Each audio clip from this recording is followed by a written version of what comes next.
Bienvenue sur le Tokiwoki Wikitoki Podcast. Je suis Héloïse, je viens de Paris et j'ai déménagé à Montréal pour faire des études d'anthropologie et d'arts libéraux, à l'université anglophone Concordia. Le bilinguisme à Montréal est sûrement la chose qui m'a le plus fascinée à mon arrivée. Alors j'ai voulu approfondir le sujet en interviewant des amis qui le vivent au quotidien. Ce premier épisode est avec Camélia, qui vient du Rwanda et est arrivée en même temps que moi pour étudier les arts libéraux. On parle des langues au Rwanda, de son expérience d'étudiante internationale au Canada et des différences culturelles entre le Rwanda et le Canada. C'est ma toute première interview et je suis désolée pour la qualité audio à la fin de l'épisode parce qu'un aspirateur a décidé de prendre la parole au micro. J'espère que cette conversation vous plaira à écouter autant que j'ai aimé l'enregistrer. Bonne écoute et je vous présente Camélia. Je m'appelle Camélia Semigabo, je suis rwandaise. J'ai 18 ans et voilà, je vis à Montréal pour les études. Je parle couramment le français, l'anglais et le Kinyarwanda qui est la langue du Rwanda d'où je viens. Sinon, je comprends le Swahili. J'étudiais à une école belge à Kigali au Rwanda, donc c'est là que j'ai appris le français. Et j'avais quelques heures d'anglais et puis la plupart des films, des chanteurs que j'écoute parlent anglais. Puis le Kinyarwanda, c'est ma langue natale, donc je l'entendais à la maison ou quand on va au restaurant, dans la rue. Et le Swahili, c'est parce que mes deux parents ont vécu une majeure partie de leur vie au Congo. Mm-hmm. Donc mes oncles, mes tantes, tout le monde parle Swahili. Ok, donc ils parlent Swahili, mais toi t'as pas appris à le parler, c'est ça? Oui, parce que je réponds en français parce que j'arrive pas trop à parler. Ok, donc tu parles français aussi à ta famille ou juste, tu parles français juste à l'école? Ouais, on parle tous français. Ça c'est la langue que tout le monde parle. Mm-hmm. Sinon, y en a d'autres qui parlent Swahili, Lingala, qui est aussi une autre langue au Congo. Ok. Tu parles avec ta famille, avec tes amis, tu parles... Dans ma famille, comme tout le monde parle français, on opte pour le français, comme ça il n'y en a pas qui se sentent délaissés s'ils ne parlent pas une certaine langue. Mais sinon, je parlais Kinyarwanda avec les gens qui travaillaient chez moi, comme le gardien ou le cuisinier. Et quand on va au restaurant, dans la rue, les autres personnes avec qui je ne suis pas proche. Mm-hmm. Ou souvent, les personnes plus âgées ne parlent pas français, comme les grands-parents. Pas les miens, mais d'autres grands-parents en général, oui. Donc c'est vraiment la langue locale de oui. la ville où tu habites, c'est Kinyarwanda. La première langue, c'est le Kinyarwanda, comme on vit au Rwanda. Ensuite, il y a l'anglais ou le français, ça dépend. Et en dernier, il y a le Swahili. Ok. Ouais. Et avec tes amis, tu parlais quelle langue? Avec mes amis, c'est français, vu que français, on était tous à l'école belge. Mais en fait, on fait souvent un mix. Les Rwandais font souvent un mix. On commence une phrase en français, on la continue en anglais, on la termine en Kinyarwanda. C'est courant. Donc les gens parlent anglais aussi couramment ouais, le Rwanda, c'est un pays anglophone aussi. Donc la plupart des gens parlent anglais, surtout que c'est une langue internationale. Quel a été le choix d'étudier dans un lycée belge, dans une école belge? En fait, ça a été une pure coïncidence parce que j'ai commencé l'école je suis née en janvier, donc quand j'ai commencé l'école, je n'avais pas encore 3 ans. Et pour commencer la maternelle, il faut avoir 3 ans. Donc ma mère, elle a un peu appelé partout avec les contacts. Et l'école qui a accepté de me prendre malgré mon âge, c'était l'école belge. Ok. Yeah. Donc c'est vraiment une coïncidence. Sinon, tu aurais été dans une école qui parlait kinyarwandais ou qui parlait anglais? Pas vraiment, parce que pour le Kinyarwanda, si je parlais Kinyarwanda pour par exemple corriger mes devoirs, ma mère, elle a vécu toute sa vie au Congo. Donc elle-même, quand elle parle Kinyarwanda, elle a appris quand elle est venue se marier ici avec mon père. Mm. Donc pour elle, elle est plus... Elle parle Swahili? Oui, elle parle beaucoup plus Swahili et français que Kinyarwanda. Ok. Du coup, ça aurait été plus dur pour corriger les devoirs. Et puis aussi, ils pensaient m'emmener à l'université, peut-être en Belgique, en Europe. Donc si je parlais Kinyarwanda, ce serait assez compliqué. Et pour l'anglais de même, ils parlent mieux français et Swahili que anglais. Donc ça aurait été mieux une école française. Et la meilleure école francophone à Kigali, c'est l'école belge. Mais... Ok. Parce que le Rwanda, c'est un pays qui est plutôt anglophone, mais le Congo, c'est plutôt francophone, c'est ça? Le Rwanda, c'est un peu des deux. Mais c'est vrai que c'est beaucoup plus anglophone dans le sens où l'anglais est une langue internationale. Donc la plupart des gens qui viennent au Rwanda, ils parlent anglais. Pour le tourisme, la plupart des gens qui viennent de l'extérieur, ils parlent anglais. Et puis... Donc il y a les deux parce que il y a même dans les pays limitrophes, il y a par exemple le Burundi, le Congo qui sont des pays francophones, beaucoup plus francophones. Mm-hmm. Puis il y a aussi la Tanzanie, etc., qui sont plus des pays anglophones, donc ils se retrouvent entre les deux. Donc c'est vraiment un mélange entre plein de langues, les langues locales, les langues internationales. Oui. Et donc toi, par rapport à ton rapport avec les langues, est-ce que tu associes chaque langue avec un différent rôle? Par exemple, si naturellement, quand tu vas parler à quelqu'un, tu vas parler dans une langue ou une autre? Ouais, justement. Ça dépend de qui est mon interlocuteur. Par exemple, quand je vais au restaurant, mon premier réflexe, c'est parler Kinyarwanda parce que des fois, on dit des mots en français et certains serveurs ne comprennent pas, mais ils ne vont pas forcément nous le dire. Donc, on n'aura pas la commande qu'on veut. Pareil pour l'anglais. Donc, mon premier instinct, c'est de parler Kinyarwanda. Après, si je croise, par exemple, des amis à ma mère, je sais que d'office, ils vont parler français. Quand je parle avec mes amis, c'est français. Mais quand je suis, par exemple, en dehors de l'école, je vais plus parler anglais avec les autres jeunes parce que la plupart des autres écoles sont anglophones. Enfin, les gens que je fréquente des autres écoles sont anglophones. Et donc là, les jeunes au Rwanda, ils parlent en général plutôt anglais, plutôt français, plutôt kinyarwanda. C'est plus anglais parce qu'il y a plus de bonnes écoles anglophones et même des écoles un peu moins réputées anglophones. Et le président parle beaucoup mieux anglais aussi, donc la plupart des gens parlent anglais. Donc là, la langue politique, on peut dire, c'est l'anglais.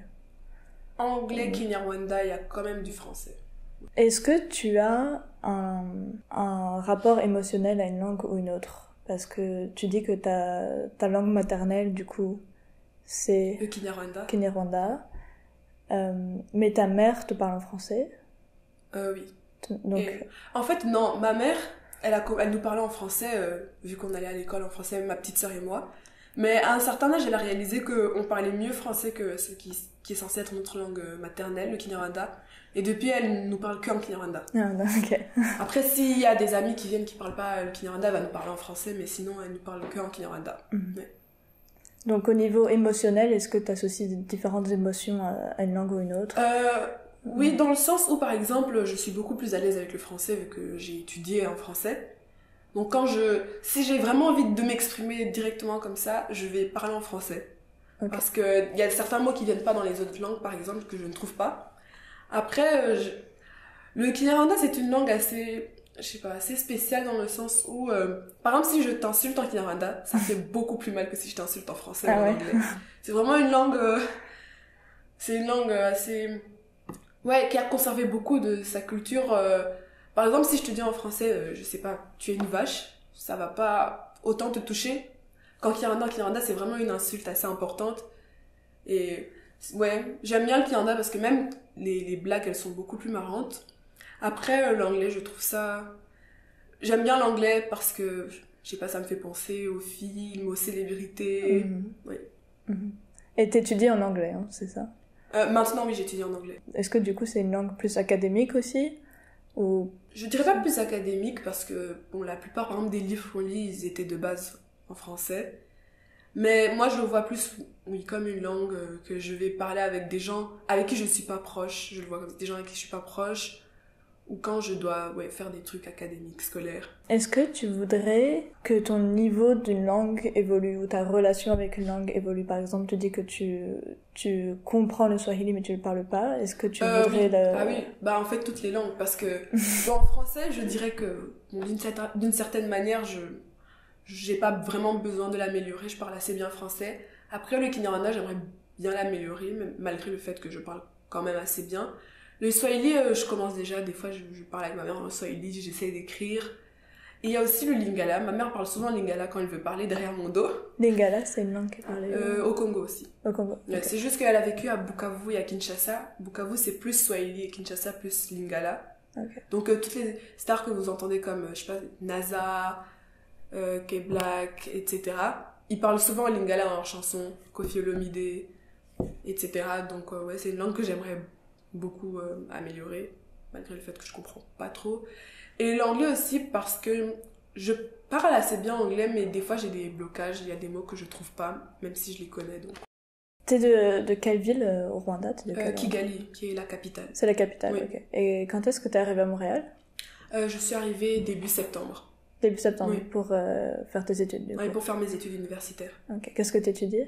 liberal arts, les arts libéraux. Quelle était ton impression en fait en arrivant à Montréal? Déjà, ça m'arrangeait beaucoup que ce soit une ville bilingue, parce que des fois, je commence à dire un truc en anglais, puis je me rappelle pas la suite en anglais, donc je peux continuer en français. Mhm. Du coup, je pouvais non seulement garder mon français, parce que je connais des gens qui sont déjà allés étudier, par exemple, en Angleterre, et qui du coup, après, j'ai pas 10 ans, ils oublient une partie de leur français, et je trouve ça assez dommage. Du coup, ça m'arrange de pouvoir exercer mon français et améliorer mon anglais par la même occasion.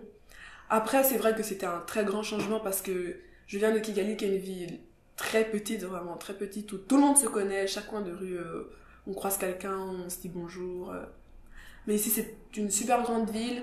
Après, avec la température aussi. Ah ouais, ça n'a rien à voir, parce qu'à Kigali, il n'y a jamais un moment où il fait très froid ou très chaud.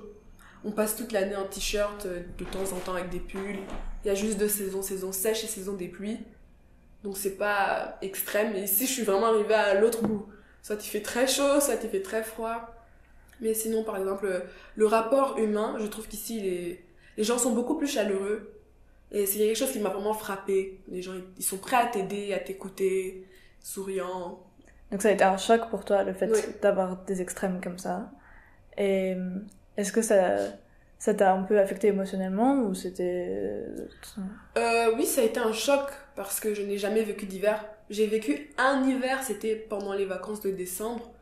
Mais il faisait pas si froid que ça. C'était en Angleterre et en Belgique. Il faisait pas si froid que ça. Donc dans ma tête, quand on parlait d'hiver, au Canada, je me disais que c'était la même chose. Mais ça n'a rien à voir, c'était vraiment un choc. Surtout quand il faisait dans les moins 30. Ouais, c'est des moments où on se demande en fait, qu'est-ce que je suis venue faire là? Mais sinon, émotionnellement, pas du tout. Parce que comme je l'ai dit, les gens sont vraiment très chaleureux. Malgré le fait qu'il fasse froid, les gens n'ont pas l'air aigris selon ce que moi j'ai vécu. Les gens, ils sont toujours là pour t'aider. Donc le côté humain pallie un peu le... Ouais, beaucoup. Ok. Bah, heureusement, d'ailleurs. Et pourquoi t'avais choisi d'étudier à Montréal spécifiquement? C'était surtout parce que mes parents voulaient que j'étudie en anglais, vu que j'avais déjà commencé en français, autant étudier dans une autre langue. Donc les universités que j'avais choisies, c'était plus États-Unis ou Canada. Mais ça arrangeait plus ma mère de venir ici à Montréal parce que elle a une sœur qui vit ici, d'autres amis. Comme ça, je me sentirais moins seule. J'aurais de la famille autour si j'ai besoin d'aide, s'il y a une urgence ou quoi que ce soit. Et puis, j'ai aussi une autre tante qui m'avait parlé de Concordia, justement, qui me disait que c'était une très bonne université, qui avait un programme. C'est elle aussi, en fait, qui m'a parlé du programme des arts libéraux. Ok. Donc, t'as de la famille ici, ça t'a... Ouais, j'ai aussi beaucoup d'amis. Bon, pas à Montréal, mais à Ottawa. Ok. Et donc, voilà, on se voit de temps en temps, pendant les week-ends, les vacances. Et pourquoi Montréal plutôt que Ottawa, du coup? Ma mère voulait que parce que je suis quelqu'un d'assez sociable, dans le sens où quand je suis dans ma zone de confort, je vais beaucoup parler avec les gens, interagir avec eux. Mais quand on m'amène dans un endroit où je connais personne, je vais pas faire l'effort d'aller vers les gens. Et ma mère s'est dit que si j'allais à Ottawa, comme il y a beaucoup de Rwandais que je connais, beaucoup de mes amis, elle s'est dit que j'allais rester dans le même groupe de personnes. Donc elle a préféré que j'aille à Montréal, où je serais obligée du coup de me faire de nouveaux amis, de sortir de ma zone de confort, et puis en même temps je pourrais quand même voir mes amis durant les week-ends ou les vacances. Est-ce que tu trouves que ça a été bénéfique pour toi du coup d'aller dans l'inconnu comme ça? Bah ouais, beaucoup, parce que les 2 premières semaines, ma mère était avec moi à l'université quand on devait faire des trucs concernant la paperasse, prendre sa carte d'étudiant, aller payer le Minerval, etc. Du coup, je faisais rien. Je m'asseyais. Et c'est elle qui cherchait, qui montrait tout.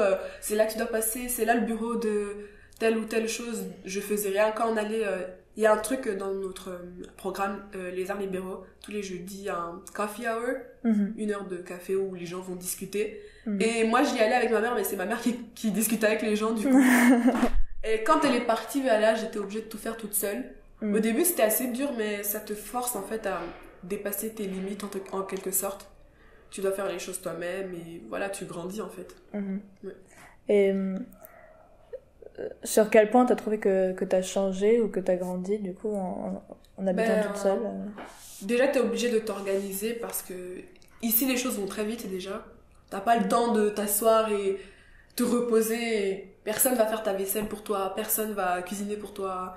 Personne va te déposer. C'est quelque chose auquel j'étais habituée quand j'étais à Kigali. Il y avait toujours une voiture, mon père me déposait ou ma mère, ou on me donnait une voiture. Il y avait des gens qui cuisinaient pour moi. Enfin, voilà, je faisais pas grand-chose. Donc j'avais assez de temps libre, on va dire. Ici, tu dois t'organiser. Et puis, t'es dans l'inconnu, en fait. Donc, tu es obligé d'aller vers les gens que tu connais pas. Si tu as besoin de renseignements, tu es obligé de te fixer des objectifs et les atteindre parce que personne va les faire pour toi. Ouais. Est-ce que tu trouves que tu es devenue un peu plus confidente, que tu as plus confiance en toi, du coup, à prendre l'habitude d'aller vers les autres? En fait, je sais pas.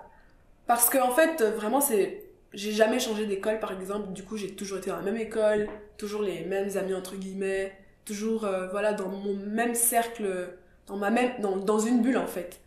Et là, le fait de venir ici et d'être dans l'inconnu du jour au lendemain, sans ma petite sœur, sans ma mère, sans mon père que je voyais tous les jours, mes cousins, etc.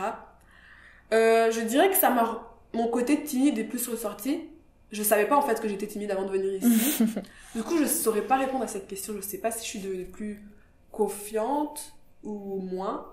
Mais je sais que je fais plus d'efforts en tout cas. Ouais. T'es devenue plus autonome aussi? Ouais, beaucoup plus. Oui, tu parlais de la différence entre Montréal et Kigali. Parce que Kigali est beaucoup plus petit que Montréal. Oui. Sur quel point tu trouves qu'il y a vraiment un changement de culture, peut-être ou... Ah ouais, de culture, déjà à Kigali, on garde beaucoup les valeurs anciennes, les traditions. Il y a vraiment un accent dessus. C'est une ville où les gens sont assez introvertis, assez renfermés en fait, assez réservés. Les gens ne vont pas exposer leur vie comme ça, ou porter, je sais pas, même niveau habillement, on va pas... À dépasser un certain âge, tu ne verras pas une femme porter une mini-jupe ou des shorts, des habits assez voyants, des cheveux de couleur assez voyants. Et donc quand je suis arrivée ici, les gens ici ils sont assez libres. Les gens, si tu veux des cheveux rose fluo, t'auras des cheveux rose fluo, personne ne va regarder. Les gens mangent dans le métro, par exemple à Kigali, c'est vu de manière impolie. En fait, c'est impoli de manger devant quelqu'un si tu ne lui donnes pas de ta nourriture, par exemple. Donc, on conseille de pas manger dans la rue. Bon, il y a des gens qui le font, c'est pas quelque chose de transcendant, mais voilà. Et surtout le côté extraverti d'ici qui change. Par exemple, ce qui m'a choqué, c'est que la première fois qu'on a eu office hour, l'heure où on va voir les professeurs pour, si on a des questions, parler de quelque chose avec eux, il y avait des gens qui allaient parler de leur vie privée, par exemple. C'est quelque chose que j'ai jamais vu. Et je trouve que c'est assez bien si ça peut les aider à se libérer. Mais par exemple, ça, il n'y a pas au Rwanda. Les gens ne vont pas... Ils ont une certaine retenue. Oui. Et aussi, niveau, je sais pas comment dire, atmosphère. Les gens au Rwanda ne sont pas... Rwanda, Kigali, ne sont pas méchants, mais on a cette tendance à avoir comment on dit, resting beach face, un visage assez froid, froid. Même moi, je l'ai des fois. On peut vous fixer, vous pensez qu'on vous regarde mal, mais en fait, c'est juste, je sais pas, qu'on est perdu dans nos pensées ou quoi. Et donc, il y a cette tendance assez froide. T'as l'impression que les gens sont assez froids avec toi, alors que c'est juste une apparence. Tandis qu'ici, les gens, ils sourient beaucoup, ils sont... ils ont l'air assez amical. Ouais. C'est quelque chose qui t'a beaucoup marqué de... Ouais, ça m'a beaucoup marqué et je trouve que c'est vraiment quelque chose de bien. Je sais pas, quand tu passes ta journée comme ça, quelqu'un te fait un simple sourire quand tu vas acheter ta nourriture ou quoi, ça fait toujours plaisir. Est-ce que tu voudrais apporter un peu de cette atmosphère-là à Kigali ou ouais. Tu penses que c'est juste différent? Ce serait beaucoup mieux parce que parlant de moi-même par exemple, je trouve que ici je me sens beaucoup mieux en fait, dans le sens où les gens sont agréables. Donc je pourrais pas dire que j'ai passé, depuis que je suis ici, une journée assez mauvaise en quelque sorte ou quoi. Même si par exemple tu peux être triste ou énervé, en voyant des gens te sourire, être joyeux, être agréable, ça fait toujours plaisir. Du coup, ouais. Et au niveau de la culture du travail, peut-être, est-ce que tu trouves que c'est différent Oui. Par exemple, à Kigali, les gens ne sont pas pressés. Les gens, c'est comme si l'heure s'arrêtait pour eux, les gens ne sont pas pressés. Ça veut pas dire qu'ils vont pas au travail, mais bien évidemment, ils vont au travail, mais tu ne verras pas les gens comme ici. Par exemple, le matin quand je viens à l'école et qu'il y a des gens qui vont au travail, au métro, je vois des gens qui courent, alors que bon, il y a un métro toutes les 4-5 minutes, quoi. Et moi, c'est quelque chose qui me choque, en fait. Les gens ici sont toujours stressés, en train de faire quelque chose pour le travail. Les gens sont... C'est très carré, en fait. Ils suivent vraiment les règles ici. C'est quelque chose que j'ai remarqué. Tandis qu'à Kigali, ben, par exemple, tu peux aller chez le dentiste. La dentiste, elle est sur Facebook. Là, c'est quelque chose d'assez choquant. Ou même, ben, par exemple, concernant le travail, les serveurs. Les serveurs là-bas, ils vont pas, voilà... courir pour t'amener ta nourriture ou quoi. Bon, c'est un pays où les gens sont assez relax, on va dire. Ouais. Est-ce que toi, ça t'a affecté? Est-ce que t'es devenu un peu plus dans l'esprit de productivité ou je trouve qu'il faut un juste milieu. Je trouve que c'est bien de suivre les règles. Si on te dit d'être là, par exemple, à 13h, tu es là à 13h et pas, je sais pas, 13h30, 14h. Voilà, ils ont des objectifs et ils font tout pour l'atteindre. Je trouve que c'est quelque chose de bien, mais j'essaie de ne pas être ce genre de personne stressée qui court après un bus ou un métro. Si ça n'en vaut pas autant la peine, je suis pas en retard. Donc oui, je trouve que c'est bien, voilà, d'avoir des tâches à faire et les accomplir. Mais je suis quelqu'un d'assez patient en général, donc je cours pas partout. Je vis la vie. Donc toi, ton attitude n'a pas vraiment changé? Non, elle n'a pas vraiment changé. C'est juste que voilà, maintenant, je suis obligée de m'organiser un peu plus, on va dire. Ok.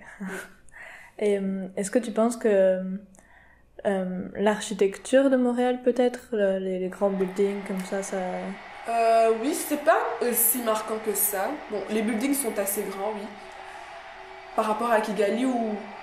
Bon, c'est pas que tout est plat, mais il y a une vision 2020, un plan qui a été mis en place, que maintenant il faut que la plupart des bâtiments en ville, par exemple, tous doivent être de minimum 2 étages ou quelque chose comme ça. Donc ouais, ça change. Et puis par exemple vis-à-vis des maisons, moi ma maison il n'y a pas d'étage et j'ai beaucoup d'amis qui n'ont pas d'étage dans leur maison, donc oui, je suis plus habituée, on va dire, à des buildings moins hauts, mais sinon c'est pas aussi choquant que si j'allais par exemple à New York ou à Dubaï où il y a des gratte-ciel. Ouais. Tu trouves que Montréal est en juste milieu entre une ville et... Oui, quand même. C'est pas choquant. C'est pas choquant, ok. Et comment tu décrirais l'esprit de Montréal un peu en 3 mots? Convivial, productif et froid. Vraiment, il fait froid. Ok. Ben, merci pour ton temps, merci pour cette interview. Merci à toi aussi. C'est la fin de cette conversation avec Camélia. Je suis encore désolée pour la qualité audio à la fin de l'épisode. Merci d'avoir écouté jusqu'au bout. Et si vous êtes encore là, c'est que vous avez sûrement apprécié la conversation. Je vous laisse partager cet épisode sur les réseaux sociaux et en parler autour de vous. Le prochain épisode sera une conversation avec Aaron, un ami anglophone natif de Montréal.